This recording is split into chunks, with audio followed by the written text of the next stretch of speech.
오늘은 7월 마지막 주일입니다. 오늘 본문에 보면 세례 요한과 예수님이 요단강에서 만나는 장면이 나옵니다. 우리 성도님들은 세례 요한과 예수님이 몇 번이나 만났다고 생각을 하십니까? 세례 요한과 예수님이 몇 번이나 만났지, 이런 생각을 한 번이라도 해본 적이 있습니까? 예수님과 세례 요한은 오늘 본문에서 요단강에서 딱 한 번 만났습니다. 지나가는 것을 봤다, 이런 거 말고요, 이렇게 예수님과 세례 요한이 만나서 대화를 나누는 것은 오늘 본문이 처음이자 마지막입니다. 마지막 구약 사람이었던 세례 요한이 이 요단강의 강물이 흘러서 넘어가듯이 예수님을 통하여 새로운 신약 시대가 시작되고 있다는 것을 우리들에게 보여주는 말씀입니다. 그래서 저는 오늘 말씀을 통하여 어떻게 마지막 구약 사람 세례 요한을 통하여 이 요단강물이 넘쳐서 흐르듯이 새로운 신약 시대가 예수님을 통해서 열렸는지, 그리고 무엇보다도 중요한 것이, 그럼 우리는 여전히 마지막 구약 사람으로 살고 있는가, 아니면 새로운 신약 사람으로 살고 있는가, 이것을 우리에게 적용하는 일이 굉장히 중요합니다. 우리는 예수님의 이름을 부르며 기도하지만 여전히 마지막 세례 요한처럼 구약 사람으로 사는 사람들이 오늘 너무 많다는 거예요. 그래서 오늘 이 본문을 통하여 우리가 여전히 마지막 구약 사람으로 사는 것이 아니라 새로운 신약 사람으로 살아갈 수 있는, 우리 믿음을 바로 세울 수 있는 은혜의 시간이 될 수 있기를 간절히 소망합니다. 그럼 오늘 세례 요한과 예수님이 처음으로 만났는데 두 사람이 어떤 관계로 만났는지가 굉장히 중요한 것이죠. 이 세례 요한이 요단강에서 세례를 주면서 예수님과 자기 자신이 어떤 관계인지를 언급하고 있어요. 11절에 보면 내 뒤에 오시는 일은 나보다 능력 많으시니 나는 그의 신을 들기도 감당치 못하겠더라. 근데 이 부분 말씀을 가지고 세례 요한 겸손하네, 자기를 엄청 낮추네 라고 묵상하는 것이 틀린 이야기는 아니지만, 당시에 주인의 종들은 다 이렇게 살았어요. 그 당시에는 끈으로 만든 샌들 같은 신발이었기 때문에 주인이 집에 들어오면 종이 신발을 들어주고 종이 주인의 발을 씻어주는 것이 일상의 문화였습니다. 그래서 지금 세례 요한이 자기 자신을 엄청 낮추는 것이 아니라 예수님과 나를 관계를 보니까 나는 예수님 앞에 지극히 작은 종이라는 자기 위치, 포지션을 이야기하고 있는 거예요. 그래서 세례 요한은 마지막 구약 사람으로서 예수님이 주인이 되고 자기는 종이 된다는 거예요. 근데 이런 이야기를 우리들보다 유대인들은 더 잘 가슴에 이해가 되면서 들어왔겠죠. 왜? 그 당시 종들은 다 주인의 신발도 들어주고 발도 씻어줬으니까. 그래서 그 이야기를 들은 그 당시 사람들은 세례 요한은 예수님 앞에 종에 불과하구나, 이걸 바로 깨달을 수가 있는 것이죠. 근데 우리는 그냥 이걸 갖고 너무 세례 요한은 자기를 낮췄네, 세례 요한은 지극히 겸손한 자네 라고 겸손을 미덕처럼 부각시키는 것이 아니라, 오히려 세례 요한이 자신의 위치가 예수님 앞에서는 종이었다는 것을 고백하고 있는 것으로 하나님의 말씀을 바르게 볼 수 있기를 간절히 소망합니다. 그래서 구약 시대는 다 하나님과 이스라엘 백성들이 종과 주인의 관계였다는 거예요. 우리가 아는 믿음의 조상 아브라함도 하나님과 종의 관계, 율법의 대표자 모세도 하나님과 종의 관계, 또한 하늘로 올라갔던 엘리야도 하나님과 종의 관계, 그리고 예수님은 세례 요한까지 마태복음 11장 13절에 보면 뭐라고 나와 있습니까? 모든 선지자와 율법이 예언한 것을 요한까지다. 요한까지 마지막 선지자요, 마지막 구약의 율법의 예언을 이루는 사람이라고 예수님이 정확히 우리들에게 전달해주고 있는 겁니다. 그래서 세례 요한은 누구냐? 마지막 구약 사람으로서 예수님과 세례 요한의 관계는 주인과 종의 관계일 수밖에 없다는 것을 우리들 반드시 기억할 수 있기를 간절히 소망합니다. 그러면 이제 신약 시대는 이제 우리가 하나님과 주인과 종의 관계가 아니라 우리가 하나님을 아바 아버지라고 그러면서 우리가 하나님의 자녀의 관계로 변화되었다는 거예요. 그래서 사도 요한은 요한일서 3장 1절에 뭐라고 우리들에게 고백하고 있습니까? 보라, 아버지께서 어떤 사랑을 우리에게 베푸사 하나님의 자녀라 일컬음을 받게 하셨는가? 그러면서 뭐라고 합니까? 우리가 그러하도다. 그래서 하나님과 우리 사이가 아버지와 하나님의 자녀된 관계로 변화되었음을 우리들에게 전해주고 있는 거예요. 그래서 구약 시대는 종의 관계고 신약 시대는 우리가 하나님의 자녀의 관계가 됨을 믿으시기를 간절히 소망합니다. 그리고 가끔 이런 질문을 할 수 있어요. 똑똑한 성도, 바울이 자기 자신을 하나님의 종, 예수 그리스도의 종이라고 표현하는 것은 무엇입니까? 아주 정확한 궁금증입니다. 신분은 바울도 분명히 하나님의 자녀예요. 그러나 종처럼 열심히 사역했다는 거예요. 아멘. 그렇다고 바울이 종이 되는 건 아니에요. 종처럼 일할 수 있습니다. 그러나 바울도 하나님의 자녀라는 것을 항상 고백하고, 네가 하나님의 자녀지만 하나님 앞에 충성은 종처럼 하나님을 섬기겠다. 사역이 종처럼 사역했다는 것을 반드시 기억할 수 있기를 간절히 소망합니다. 그러면 또 궁금해져요. 저는 성경 보면서 궁금한 건 참을 수가. 세례요한과 그럼 우리들의 관계는 어떻게 되죠? 되게 궁금할 수 있잖아요. 예수님이 다 답변을 해요. 마태복음 11장 11절에 보면 세례요한이 여자가 나온 중에 제일 큰 건 맞아요. 그러나 천국에서는 지극히 작은 우리들이 세례요한보다 더 크다는 거예요. 왜? 세례요한은 마지막 구약 사람으로 종이잖아요.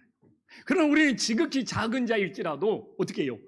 예수님의 사랑을 받아 하나님의 자녀가 되었기 때문에 천국에서는 여자 중에 가장 큰 자지만 종이었던 세례요한보다 우리가 지극히 작을지라도 하나님의 자녀가 되면 세례요한보다 더 큰 자가 될 수 있음을 믿으시기를 간절히 소망합니다.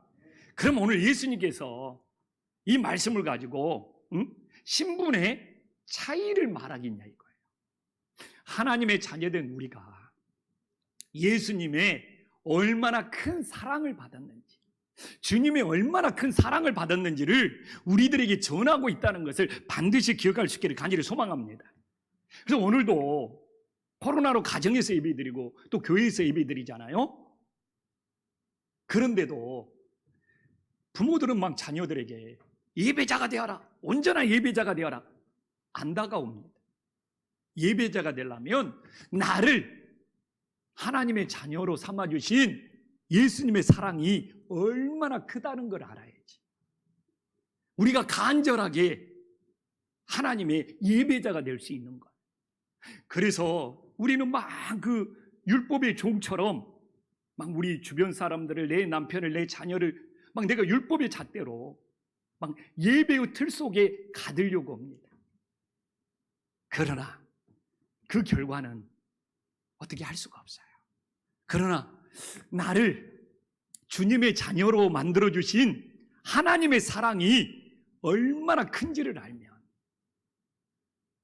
본인이 마음을 다해 하나님을 경배하는 온전한 예배자가 됨을 믿으시기를 간절히 소망합니다.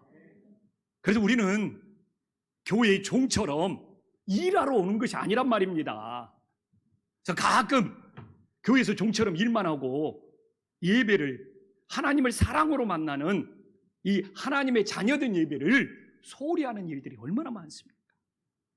그래서 우리는 마지막 구약 사람처럼 종이 아니라 이제는 하나님의 자녀가 되어서 온전한 예배자로 세워지는 기적의 역사가 있기를 간절히 소망합니다. 그러면 이제 세례요한과 예수님의 관계가 어떤 차이인지를 알았다면, 두 번째로 세례요한과 예수님이 세례를 주잖아요. 예수님의 세례와 세례요한의 세례는 어떤 차이가 있는지를 우리들의 삶에 적용할 수 있는 은혜의 역사가 일어나기를 간절히 소망합니다. 먼저 세례요한의 세례를 잘 펴보겠습니다. 11절에 보면 나는 너희로 회개하기 위하여 물로 세례를 베푼다는 겁니다. 그래서 요한의 세례는 뭐냐? 회개의 세례입니다. 물로 회개의 세례. 근데 문제는 뭡니까? 구별해야 돼요. 요한의 물로 주는 세례는 회개의 세례이기 때문에 의인이 될 수 있습니다. 그래서 요한을 의인이라고 합니다. 의로운 자라고 합니다. 예수님도 요한은 의로운 자라고 합니다. 그러나 문제는 뭡니까? 구원의 은혜는 없는 거예요. 그래서 요한의 세례는 회개의 세례고 의로운 자가 될 수는 있지만 구원의 은혜는, 구원의 역사는 없다는 것을 반드시 분별해야 돼요. 그러면 예수님의 세례는 무엇이냐? 바로 예수님의 세례가 구원의 세례고 하나님의 자녀가 되는 세례가 됨을 믿으시기를 간절히 소망합니다. 그래서 호칭이 있어요. 호칭이 있어요. 호칭이. 예수님은 구주라고 합니다. 구주 대신. 그러나 요한은 회개의 세례이기 때문에 의인이라고 합니다. 구원의 세례를 베푸는 예수님은 구주가 되시는 것이고, 또한 그냥 회개의 세례를 베푸는 요한은 의인이 되는 거예요. 그러면 예수님의 세례를 살펴봅시다. 예수님의 세례가 11절에 나오잖아요. 그는 성령과 불로 너희에게 세례를 베푼다는 거예요. 근데 왜 성령의 세례냐? 구원받고 하나님의 자녀가 될 때 성령의 세례가 동시에 임함을 믿으시기를 간절히 소망합니다. 근데 우리가 구원받고 하나님의 자녀가 되지 못하면 어떻게 되는 거예요? 불심판이 임하는 거예요. 그래서 여기서는 성령의 세례는 구원받은 하나님의 자녀에게 임하지만 여기서 불은 뭡니까? 그걸 거절하는, 구원받지 못한 영혼들에게는 뭡니까? 하나님의 불심판이 임한다는 것을 우리들에게 보여주고 있어요. 그래서 우리는 모두 다 구원받아서 하나님의 자녀가 되어서 성령의 세례를 받을 수 있기를 간절히 소망합니다. 그래서 12절에 봐보십시오. 바로 12절에 나오잖아요. 어떻게 나옵니까? 11절과 12절의 연결해도 봐보면 뭐라고 합니까? 손에 키를 들고 자기 타작마다를 정하게 하사 알곡을 모아 곡간에 들고 쭉정이는 꺼지지 않는 불에 태우리시리라. 아니 이 10절과 11절과 12절을 연결시키면 이 11절에 있는 불이 12절에는 뭡니까? 쭉정이는 꺼지지 않는 불로 태우리라. 근데 무슨 불세례를 좋은 것처럼 말할 수 있어요. 이 성경은 앞뒤를 함께 맞춰보십시오. 이 성령의 세례는 알곡신앙, 하나님의 구원받은 자녀들에게 임하는 정말 하나님의 은혜지만 여기서 불이라는 것은 쭉정이들에게 꺼지지 않는 불로 태우는 이 불의 심판이 된다는 것을 성경은 앞뒤로 보면서 연결해서 묵상할 수 있기를 간절히 소망합니다. 그래서 가끔 오늘날도 그냥 불세례를 강조하는 사람들이 있는데 오늘 이 불세례는 쭉정이를 태우는 꺼지지 않는 불심판을 말하는데,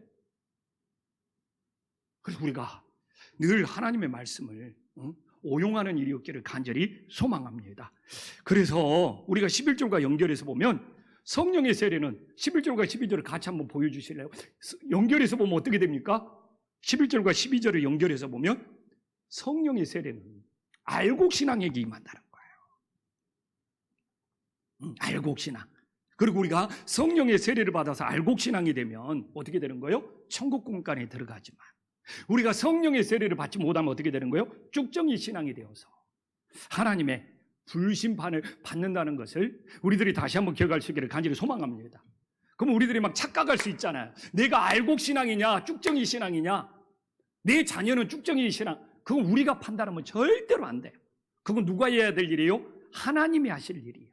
누가 쭉정이냐는 중요한 것은 내가 성령의 세례를 받아서 내 자신이 알곡신앙이 되는 것이 중요한 일이 됨을 믿으시기를 간절히 소망합니다.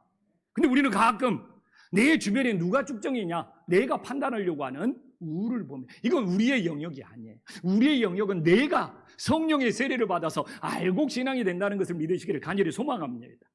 근데 또 주님께서는 이 알곡신앙이냐 쭉정이시냐는 10절과 11절을 연결시키고 있어요. 10절과 11절 봐보십시오. 10절 이미 도끼가 나무 뿌리에 놓였으니 좋은 열매를 맺지 아니하는 나무마다 찢겨 불에 던지지라. 여기도 불 이야기가 나오잖아. 이게 여기서 불은 하나님의 심판이지 뭐 불세례를 받아라 이렇게 표현하면 안 되는 거예요. 여기서 불은 하나님의 심판 계속 나오잖아요. 10절, 11절, 12절. 근데 여기서 좋은 열매는 무엇입니까? 10절과 연결, 알곡신앙이 좋은 열매가 되는 거예요. 아멘. 그러니까 이게 성령의 세례와 좋은 열매와 알곡신앙이 10절, 11절, 12절을 보면 연결이 되고 있는 거예요.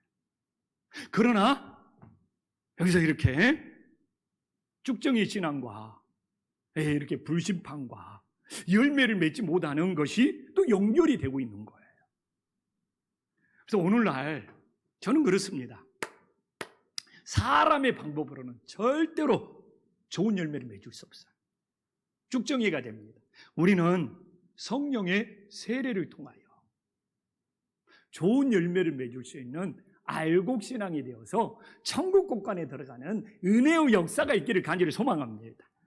그래서 막 신앙생활은 제가 봤을 때 절대로 사람의 방법으로는 안 되는 거예요. 사람의 방법으로 하면 상처받고 열매도 없고 쭉정이가 되어버리지만 성령의 세례를 받고 성령의 인도하심을 받으면 좋은 열매를 맺고 알곡신앙이 되어서 천국 곳간에 들어가는 놀라운 역사가 있음을 믿으시기를 간절히 소망합니다. 그럼 오늘 세례요한과 예수님의 관계가 종과 주인의 관계 확실히 알았죠? 또한 세례요한의 세례와 예수님의 세례는 회개의 세례, 의인이 되는 것과 구원받는 세례, 성령의 세례라는 것을 확실히 알았습니다. 그럼 마지막 하나 남았습니다. 예수님의 사역과 세례 요한의 사역이 어떤 차이가 있는지를 구별해야죠. 먼저 세례 요한의 사역을 살펴보겠습니다. 세례 요한의 사역을 보면 14절에 나오죠. 내가 당신에게 세례를 받아야 할 터인데 당신이 내게로 오시나이까? 예수님이 세례 요한은 예수님이 자신에게 나와서 세례받는 것을 말렸습니다. 그런데 이것도 세례 요한은 겸손하다. 근데 아니에요. 지금 세례 요한이 자신의 사역을 망각하고 있는 거예요.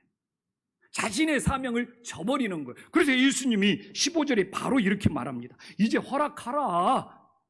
우리가 이와 같이 하여 모든 의를 이루는 것이 합당하니라 하시니 이에 요한이 허락하는지라. 그래서 오늘날도 똑같습니다. 나는 부족해서요, 내가 할 수 없어요, 허락하지 않는 것이 겸손의 미덕이 아니라 오늘 주님의 말씀처럼 내가 허락하여 순종하는 것이 진정한 겸손이 됨을 믿으시기를 간절히 소망합니다. 이 한국 교회는요, 유교 문화가 들어왔어요. 그래가지고 사양하고 허락하지 않고 이렇게 하는 것이 되게 겸손인 줄 알아. 그런 오늘 세례 요한을 보면 하나님의 사역을 망각하는 거예요. 기독교의 겸손은 유교의 겸손의 미덕과 달라요. 오히려 하나님의 말씀을 내가 받아들임으로 허락하고 순종하는 것이 진정한 겸손이 된다는 거 반드시 분별할 수 있기를 간절히 소망합니다. 그래서 요한이 허락해요. 그래서 우리의 사역은 뭐냐? 하나님의 말씀을, 하나님의 뜻을 허락하는 것이 우리들의 사역이에요. 오늘도 내 사역은 뭐냐? 하나님의 말씀을 듣고 그걸 따르기로 내가 허락하는 것이 내 사역이에요.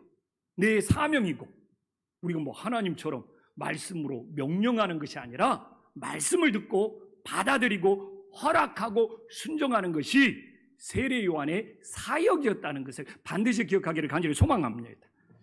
근데 저도 마찬가지예요. 오늘날 저도 주님의 말씀을 듣고 내 생각으로 판단해. 그래가지고 허락하지 않는 경우가 너무너무 많더라는 거예요.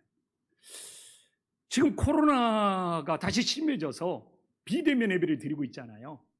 그래서 가정에서 예배하고 있는데 저도 마음이 아프고 정말 답답함을 금할 길이 없습니다. 그런데 이런 시기에 선교 요청이 들어온단 말입니다. 코로나나 더 힘들다고 선교 요청이 들어. 아니, 우리 교회가 이렇게 어려운데, 내 판단으로는 우리 교회가 이렇게 어려운데 그 선교 요청을 어떻게 허락할 수가 있겠습니까? 막 이런 고민에 빠져. 근데 제가 결국 성령의 인도하심으로 그 선교 요청을 허락한 거예요. 그리고 나면 하나님께서 놀랍게 허락한 것에 대해서 하나님이 책임져 주시는 하나님의 기적, 하나님의 은혜가 있음을 믿으시기를 간절히 소망합니다. 이게 저도 깜짝깜짝 놀래요. 저도 그 선교를 허락해 가지고 이제 어떻게 해야 되지 하면은 며칠 후에 선교통장에 하나님이 선교비를 보내줬다는 거예요. 막 이런 하나님의 기적들이 일어나는 거예요. 그래서 분명히 코로나라 교회가 어려워서 내 생각으로는 선교 요청을 허락할 수 없어. 근데 성령의 인도하심으로 선교 요청을 허락하고 나니까 하나님께서 하나님의 방법으로 채워주시는 거예요. 그래서 뭐 그걸 황승리 목사님이 나한테 전해주고 또 우리 뭐 선교위원장님이 이렇게 하나님이 채워주셨다고 이런 것들을 저는 오히려 들으면서 정말 하나님 앞에 허락할 때 이런 놀라운 기적도 일어나는구나. 내가 만약 끝까지 내 판단으로 내 생각으로 우기고 허락하지 않았다면 이런 놀라운 역사가 있었을까? 정말 회개할 때도 있었습니다. 예수님께서는 세례 요한에게 허락할 수 없는 것을, 할 수 없는 것을 허락하라고 한 건 아니잖아요. 오늘도 똑같습니다. 주님이 나에게 주님의 말씀에 이걸 허락하라 했을 때 우리가 할 수 없는 걸 강요하는 주님이 아니에요. 주님은 충분히 우리가 할 수 있는 걸 허락하라는 하나님의 그 음성을 외면하지 않기를 간절히 소망합니다. 그리고 제가 체험했어요. 내가 할 수 있는 걸 하나님이 허락하시면 또 그걸 감당할 수 있도록 충분히 채워주시는 우리 좋으신 주님이 됨을 믿으시기를 간절히 소망합니다. 근데 오늘날 우리는 내 생각, 내 핑계, 내 변명으로 내가 할 수 있음에도 불구하고 허락하지 않는 주님의 일들이 너무 많다는 거예요. 그래서 하나님의 능력, 하나님의 채우심, 하나님의 기적을 체험하지 못하고 살아간다는 것이죠. 우리를 한번 돌아봅시다. 하나님이 이거 허락해라 했는데 주님 나 시간이 없어서요. 나 주님 뭐 바빠서요. 나 주님 뭐가 좀 스케줄이 안 맞아서요. 라면서 허락하지 않아서 하나님께서 부어주시는 사랑과 하나님이 채워주시는 사랑과 그 능력을 맛보지 못하고 살아가는 인생들이 너무 많지 않느냐 이겁니다. 저는 코로나 때 체험했습니다. 내 생각으로는 도저히 선교 요청을 허락할 수가 없었는데 성령의 인도하심으로 허락하고 나니까 하나님께서 그 모든 것을 채워주시고 감당할 수 있도록 하시는 그 놀라운 사랑에 목사이기 이전에 제가 하나님의 자녀로 얼마나 큰 은혜와 사랑을 받았는지 모릅니다. 우리 성도님들, 내 생각, 내 판단으로 주님이 말씀하신 그 허락을 가로막지 마십시오. 오히려 주님의 말씀에 내가 순종함으로 허락하면 그걸 할 수 있도록 채워주시는 주님의 사랑과 능력을 맛볼 수 있는 믿음의 자녀들이 될 수 있기를 간절히 소망합니다. 그러면 이제 예수님의 사역을 우리들이 살펴봐야 될 거 아니에요. 오늘 다 정리가 되네요. 예수님과 세례 요한의 관계, 종과 주인의 관계, 예수님의 세례와 세례 요한의 세례, 구원의 세례냐, 회개의 세례냐. 또한 세례 요한의 사역은 하나님의 말씀에 허락하고 순종하는 것이 우리들의 본분이라는 것까지 다 오늘 우리들이 다 정리하고 있습니다. 그러면 예수님의 사역은 무엇이냐? 오늘 제일 중요한 것이 남아있죠. 15절에 보면 예수님의 사역에 대해서도 구체적으로 나와 있습니다.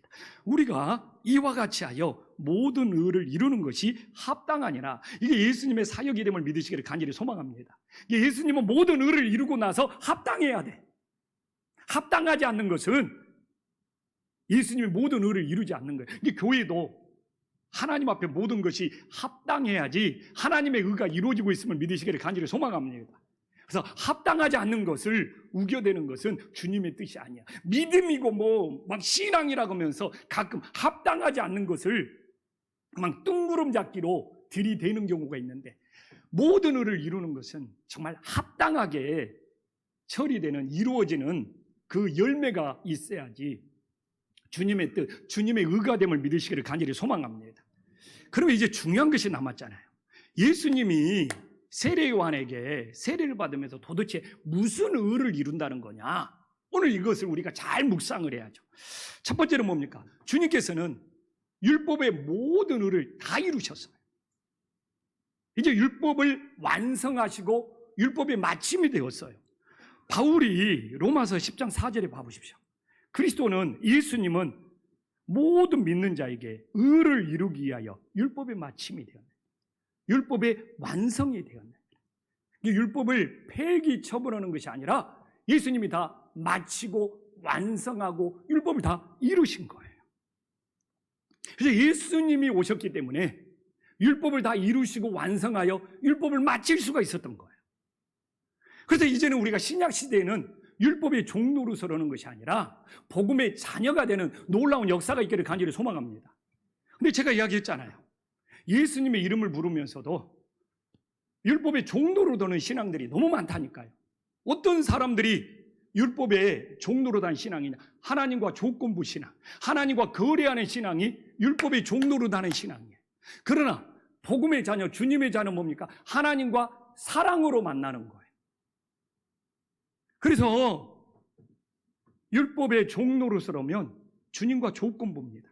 계산적이에요. 주님, 나 이거 했으니까요, 주님 이렇게 갚아주세요. 이건 율법의 종로로 하고 있는 거예요. 조건부 만남입니다. 그러나 주님의 자녀는 사랑으로 만나는 거예요. 오늘도 우리는 주님과 조건부로 만나는 율법의 종이 되면 안 돼요.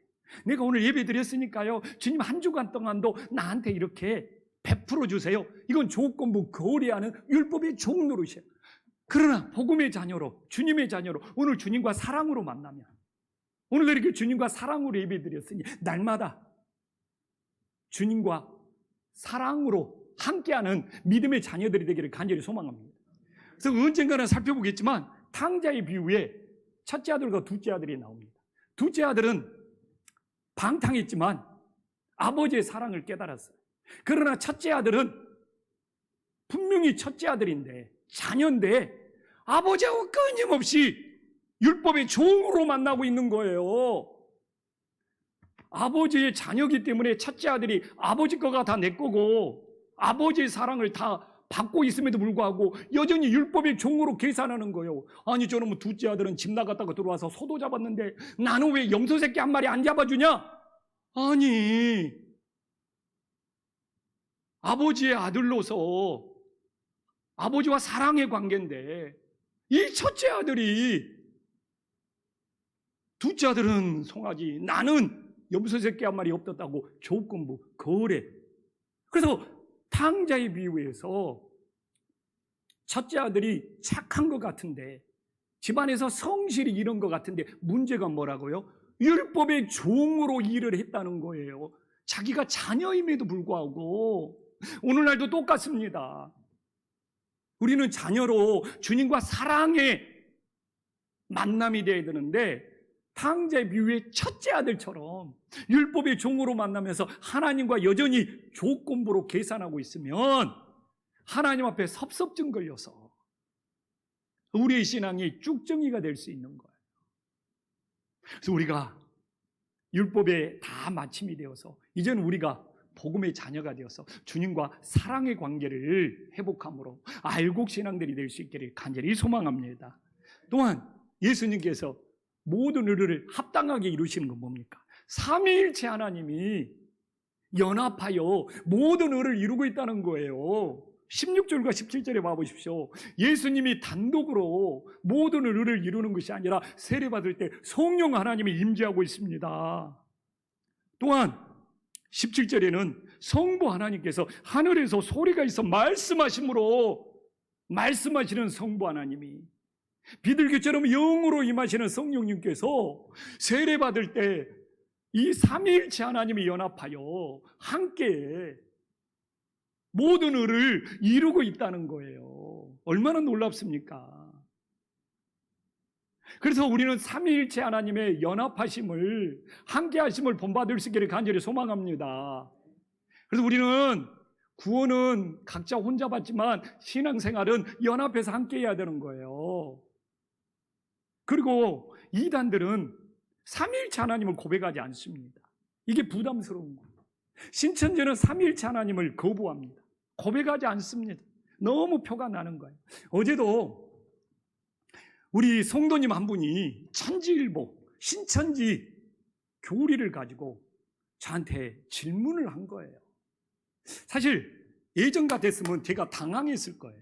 그러나 요새 제가 계시록 설교를 하고 있잖아요. 근데 내용이 뭐냐? 데살로니가 그 전서 5장을 가지고 빛의 아들, 어둠의 아들을 열심히 신천지가 설명하는 거예요. 근데 데살로니가 전서 갖고는 기독교 교리하고 차이가 없어요. 근데 중간을 넘어가니까 신약 계시록 5장에 이늘대기에 합당한 자가 누구냐로 교묘하게 넘어가더라고. 야! 근데 그래서 이늘대기에 합당한 자는 목자가 필요하다. 요한 같은 그 목자가 바로 신천지 이만희 교주자로 딱 넘어가면서 그 다음에 계시록 14장 14만 4천으로 딱 진도를 빼는 거예요. 야, 우리는 계시록 5장 나눴잖아. 이늘대기에 합당한 것은 하나님의 어린 양 예수 그리스도 한 분밖에 없음을 믿으시기를 간절히 소망합니다. 그러면서 이기는 자가 누구냐 이거예요. 신천지로 가야지만이 이기는 자가 될 수 있다고 하죠. 그러나 우리는 계시록에서 이기는 자는 뭡니까? 환난과 고통과 어려움이 있지만 끝까지 예수님의 믿음을 견디며 지키는 자가 이기는 자라고 계시록 2장에서 살펴봤잖아요. 아멘. 그래서 예전에는 좀 그런 질문을 받으면 당황스러웠는데 어제는 너무 편안하게 답변해 줄 수 있었어요. 그래서 그분은 그래도 괜찮은 거죠. 그런 신천지 교리를 숨어서 은근슬쩍 오면 문제가 되지만 저한테 물어볼 정도 되면 저는 괜찮다고 생각을 합니다. 오히려 고맙게 생각을 하고요. 근데 이렇게 신천지가 삼일체 하나님을 부정하고 또한 연합하지 않아요. 신천지만 특별하다, 신천지만 대단하다. 그러나 우리는 연합하신 삼일체 하나님, 오늘 삼일체 하나님 연합하여 모든 의를 이루고 있잖아요. 그래서 우리 김포한 신교는 한국교회와 연합해야 돼요. 그리고 무엇보다도 정말 선교사님들과 연합하고 함께할 수 있는, 늘 선교사님과 함께하고 연합하는 것을 허락할 수 있는 그런 선교하는 교회, 그런 믿음의 교회가 될 수 있기를 간절히 소망합니다. 그럼 마지막 하나 하면서 오늘 말씀 마무리할게요. 예수님께서 세례받으면서 이루신 최고의 의가 있어요. 그게 뭐냐? 그게 뭘까요? 요한복음 1장 29절에 나오잖아요. 보라, 세상 죄를 지고 가는 하나님의 어리롱이. 세례요한이 세례 주기 전에 예수님이 자기에게 오시는 걸 볼 때 세례요한이 고백했던 거잖아요. 보라, 세상 죄를 지고 가는 하나님의 어린 양이로다. 무슨 이야기입니까?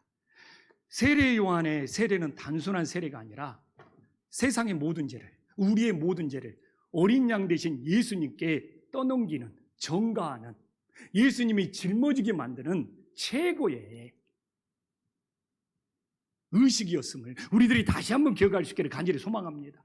최고의 사랑이었던 것이죠. 오늘 이렇게 세례요한이 고백하고 있잖아요. 근데 왜 이게 가능하냐면 구약에서는 제사장이 어린 양에게 사람의 죄를 다 떠넘겨가지고 번제로 드렸잖아요. 근데 세례요한이 제사장 가문인 거예요. 사가랴 아버지가 제사장이고 세례요한이 제사장 가문이에요. 그래서 세례요한도 제사장이 될 수 있는, 세례요한이 제사장을 대신해서 제사장 핏줄이고 제사장 가문이니까 우리의 모든 죄를 하나님의 어린 양 대신 예수님께 짊어지게 만드는 거예요. 떠넘기게 만드는 거예요. 이게 예수님이 요한에게 세례를 받는 본질이 됨을 믿으시기를 간절히 소망합니다. 단순한 세례가 아니에요. 세례 때는 분명히 안수를 해야 되거든요. 세례 요한의 안수는 인류의 모든 죄를 예수님이 다 짊어지게 만드는 놀라운 사랑이었음을 우리들이 다시 한번 기억할 수 있기를 간절히 소망합니다. 그래서 구약에 아사셀의 염소도 나오고 그러죠. 우리의 죄를 그 염소에게 다 떠넘겨서 광야로 내보내는 거죠. 지금 제사장 세례 요한이 우리의 모든 죄를 예수님께 다 떠넘기는, 그래서 이걸 못 보면, 그래서 공생애를 예수님이 세례받으면서 시작을 했잖아요. 그래서 이렇게 세례받으면서 공생애를 시작하는 예수님께서 세상의 모든 죄를 다 짊어지고 십자가의 길을 가기 시작했던 그 놀라운 사랑을 우리들이 볼 수 있기를 간절히 소망합니다. 그러면서 예수님이 세상 죄를 다 짊어지면서 오늘 17절 봐보십시오. 이야, 성부 하나님께서 예수님에게 하는 소리가 뭡니까? 내 사랑하는 아들이요, 내 기뻐하는 자라. 이렇게 성부 하나님이 성자 하나님을 사랑하셨는데, 성자 예수님을 사랑하셨는데 세상의 모든 죄를 예수님께 떠넘기는 거예요. 짊어지게 하는 거예요. 저는 정말 이 사랑이 너무 가슴이 메입니다. 저는 한신교회 새가족이 올 때마다 제가 예수님께 받은 사랑을 늘 고백합니다. 내가 누구간데 세상에서 나를 위해서 죽어줄 수 있습니까? 내가 누구간데 세상에서 내 죄를 다 대신 짊어질 수가 있겠습니까? 근데 오늘 본문에는 하나님의 아들 예수 그리스도가 이렇게 성부 하나님께 사랑을 받았던 성자 예수님이 하나님의 어린 양이 되어서 내 죄를 다 짊어지고 있어요. 이 사랑이 너무 감격스러운 거예요. 이 사랑을 알고 3일 동안 밥 먹는 것도 잊어버리고 예수님의 사랑에 취해가지고 내가 목회자가 돼야지, 이렇게 고3 때 하나님의 어린 양 되신 예수님이 내 죄를 다 짊어졌다는 걸 깨닫고 제가 한평생 그 사랑의 길을 가고자 결단했던 말씀입니다.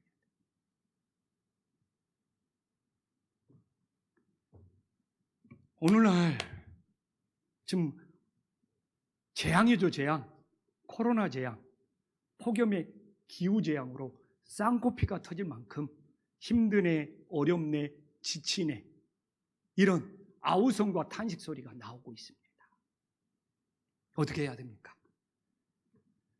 사도 바울이 로마서 8장 37절에 예수님의 사랑을 정말 자기가 지금 죽을 만큼 힘들어요. 8장 앞뒤로 보면 사도 바울이 도살장에 끌려가는 만큼 자기가 죽을 만큼 힘들었는데 하나님의 어린 양의 사랑을 아는 거예요. 죽음 앞에서도 어린 양의 사랑으로 넉넉히 이긴다고 고백하네요. 정말 어려울 겁니다. 폭염이 당장 끝일 것 같지도 않고 코로나가 비대면이 2주 연장됐지만 더 연장될 수도 있고, 오죽 했으면 이 재앙 때문에 쌍코피가 난다고 하겠습니까? 어떻게 이길 수 있습니까? 하나님의 어린 양 되신 사랑으로. 지금 바울이 죽을 만큼 힘들어요. 그런데 그 죽을 만큼 힘든 상황 속에서도 이 모든 일에 우리를 사랑하죠. 하나님의 어린 양의 사랑이죠. 넉넉히 이긴다는 거예요. 그래서 저도 다시 한번 이 말씀을 통하여, 그렇지, 내 죄를 다 짊어지신, 나를 대신 죽으신 이 하나님의 어린 양의 사랑, 이걸로 이 코로나를, 이 기후재앙, 또 우리 삶의 모든 것들을 견디고 이겨낼 수 있는 놀라운 성령의 역사가 함께할 수 있기를 간절히 소망합니다. 기도하겠습니다.